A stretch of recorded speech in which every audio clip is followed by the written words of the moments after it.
The very first topic that I want to discuss in today's Glam Opinions episode is Black femicide.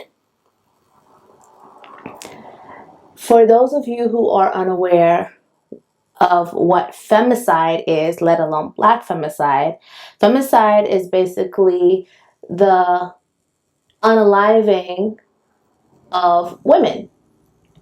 And typically it's done by a romantic partner, whether that be husband, boyfriend, relationship, what have you. It's done by a man who just hasn't been able to let go of their significant other.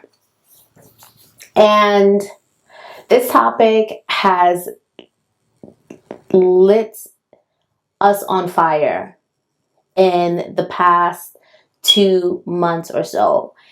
And as someone who known someone who has lost their lives due to femicide and has been following Black femicide when the OGs of the women's sphere were on here talking very loudly, very passionately, and very seriously about the topic before it became something that's plastered on the news or social media every single day. And I want to give those ladies their flowers because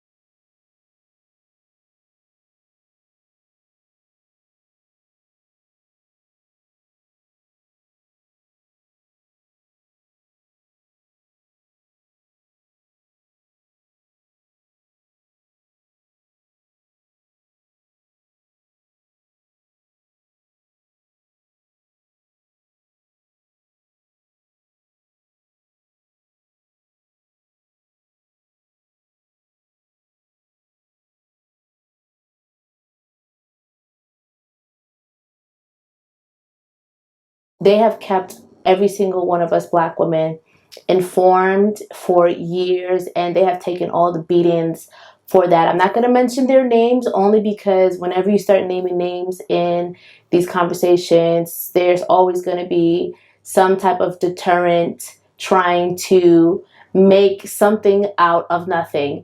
And if you know who the true OG of the women's sphere on YouTube are, then I don't even need to say their names, but if you come across this video, I just want you to know that this is me giving you your flowers. Okay, I did say that I was going to be occasionally looking down because I don't want to misrepresent anything that I am speaking of today, especially considering these topics are so heavy. I just want to make it very clear that Black femicide is not a trend. It is a real life thing and it should not be taken lightly.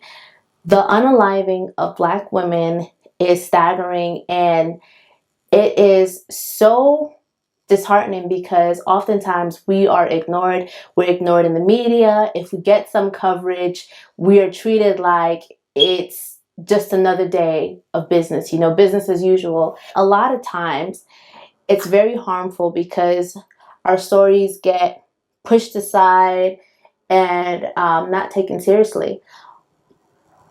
From our health being ignored to our unalivings being ignored, constantly Black women are under attack, and that's a fact. That's not an opinion, that is not us complaining. That is a true fact. And if you don't want to see that, it's because you more than likely are a man and or a woman of non-color, and you are a woman of another race who just doesn't see anyone else but yourself. So there's no way you could possibly see